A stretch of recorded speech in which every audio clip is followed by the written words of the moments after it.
दिखाई देते हो। राजा सूरत का यह प्रेम पूर्वक कहा हुआ वचन सुनकर वैश्य भी विनीत भाव से उन्हें प्रणाम करके कहा। वैश्य बोला कि राजन, मैं धनी को कुल में उत्पन्न एक वैश्य हूँ। मेरा नाम समाधि है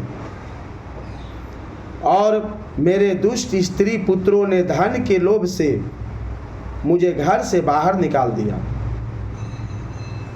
इस समय धन, स्त्री और पुत्रों से विचवत हूँ। मेरे विश्वसनीय बंधुओं ने मेरा ही धन लेकर मुझे निकाल दिया। इसलिए दुखी होकर मैं वन में चला आया हूँ।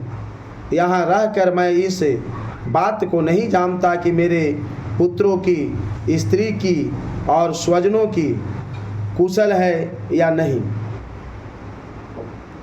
इस समय घर में वे कुशल से रहते हैं अथवा अकुशल से, वे मेरे पुत्र कैसे हैं? क्या वो सदाचारी अथवा दुराचारी हो गए हैं? राजा ने पूछा कि जिन लोगों, स्त्री, पुत्र आदि ने धन के कारण तुम्हें घर से निकाल दिया, उनके प्रति तुम्हारे चित्त में इतना स्नेह क्यों है? आप मेरे विषय में जो बात करते हैं वह सब सत्य है, किंतु क्या करूं, मेरा मन निष्ठुरता से नहीं धारण करता। जिन्होंने धन के लोभ में पड़कर पिता के प्रति श्रद्धा, पति के प्रति प्रेम तथा आत्मयजन के प्रति अनुराग को तिलांजलि दे मुझे घर से निकाल दिया, उन्हीं के प्रति मेरे हृदय में इतना अनुराग है। महामते गुणहीन बंधुओं के प्रति भी जो मेरा चित्त इस प्रकार प्रेम सग्र हो रहा है, यह क्या है? इस बात को मैं जानकर भी नहीं जान पाता। उनके लिए मैं लंबी सांस ले रहा हूँ और मेरा हृदय अत्यंत दुखित हो रहा है। उन लोगों में प्रेम का सर्वथा अभाव है, तो भी उनके प्रति जो मेरा मन निष्ठुर नहीं हो पाता, इसके लिए क्या करूं?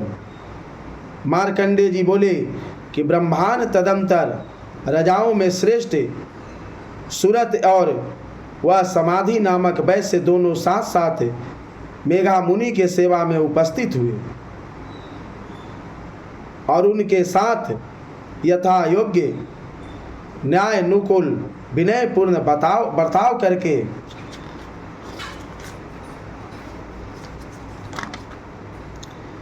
तदंतर वैश्य और राजा ने कुछ वार्तालाप आरंभ किया। राजा ने कहा कि भगवान, मैं एक आपसे बात पूछना चाहता हूँ, उसे बताइए। मेरा चित्त अपने बस में नहीं है, इसलिए यह बात मेरे मन को बहुत दुख देती है। मुनि श्रेष्ठ, जो राज्य मेरे हाथ से चला गया है, उसमें और उसके संपूर्ण विभागों में मेरी ममता हो रही है। यह जानते हुए कि अब वह मेरा नहीं है, अज्ञानी की भांति मुझे उनके लिए दुख होता है। यह क्या है? इधर यह वैश्य भी घर से अपमानित होकर आया है। इसके पुत्र, स्त्री और नौकरों ने इसको छोड़ दिया है, स्वजनों ने इसका परित्याग कर दिया है, तो भी इसके हृदय में उनके प्रति अत्यंत स्नेह है।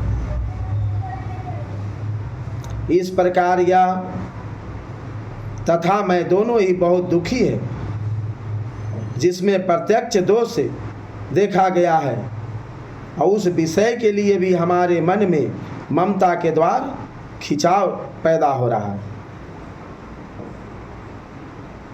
महाभाग हम दोनों समझदार हैं, तो भी हमसे मोह पैदा हुआ है, क्योंकि विवेक शून्य पुरुष की भांति मुझसे और इसमें भी मूढ़ता प्रत्यक्ष दिखाई देती है। ऋषि बोले, महाभाग विषय मार्ग का ज्ञान सब जीवों को है। इसी प्रकार विषय भी सबके लिए अलग अलग। कुछ प्राणी दिन भर नहीं दिखते और दूसरे रात में भी नहीं दिखते, तथा कुछ जीव ऐसे हैं जो दिन और रात्रि में बराबर ही देखते हैं। यह ठीक है कि मनुष्य समझदार होते हैं, किंतु केवल वे ही ऐसे नहीं होते। पशु पक्षी और मृग आदि सभी प्राणियों में समझ होती है। मनुष्य का ज्ञान वैसा ही होता है जैसा उन मृग पक्षियों का होता है, तथा जैसा मनुष्यों का होता है वैसा ही उन मृग पक्षी आदि का होता है। यह तथा अन्य बात भी प्रायः दोनों में समान है। समझ होने पर भी उन पक्षियों को तो देखो, वे स्वयं भूख से पीड़ित होते हुए भी मोहवश बच्चों की चोंच में कितने चाव से अन्न भोजन खिलाते हैं। नरश्रेष्ठ, क्या तुम नहीं देखते कि मनुष्य समझदार होते हुए भी लोभवंश अपने किए हुए उपकार का बदला पाने के लिए पुत्रों की अभिलाषा करते हैं।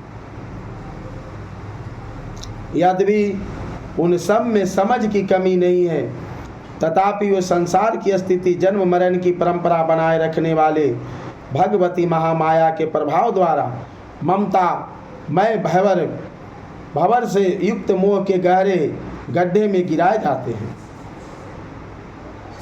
इसलिए उसमें आश्चर्य नहीं करना चाहिए। जगदीश्वर भगवान विष्णु की योग निंद्रा रूप जो भगवती महामाया है, उन्हीं ये जगत मोहित हो रहा है। हे ओ भगवती महामाया देवी ज्ञानियों को भी चित्त को बलपूर्वक खींचकर मोह में डाल देती है। वही सारे चराचर जगत की सृष्टि करती है, तथा वही प्रसन्न होने पर मनुष्यों को मुक्ति के लिए वरदान देती है।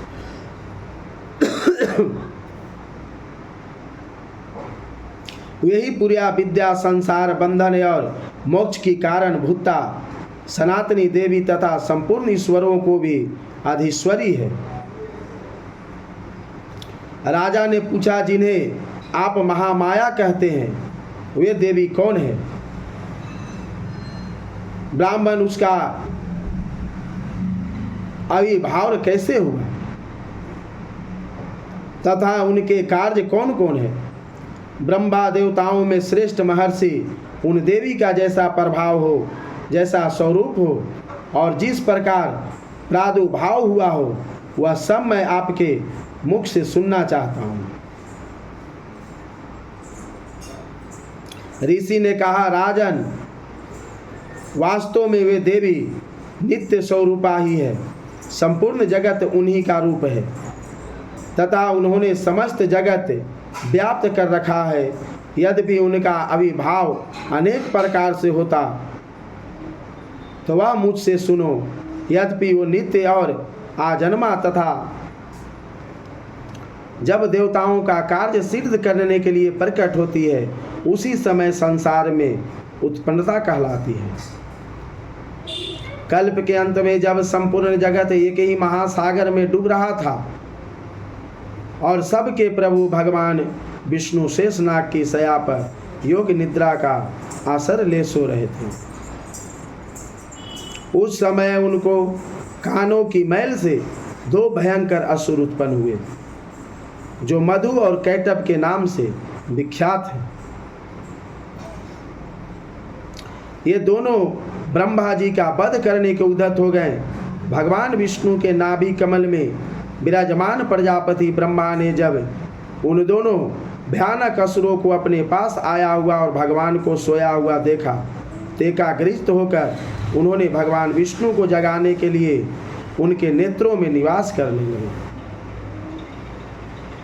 योग निद्रा का स्तवन आरंभ किया, जो इस विश्व की अधीश्वरी, जगत को धारण करने वाली, संसार को पालन और संहार करने वाली तथा तेज स्वरूप भगवान विष्णु की अनुपम शक्ति है।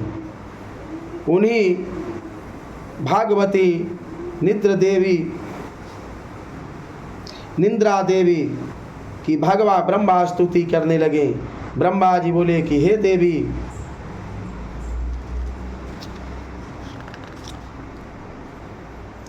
हे देवी, तुम ही स्वाहा, तुम ही स्वधा और तुम ही दष्टकार हो, स्वर्ग भी तुम्हारे ही हो।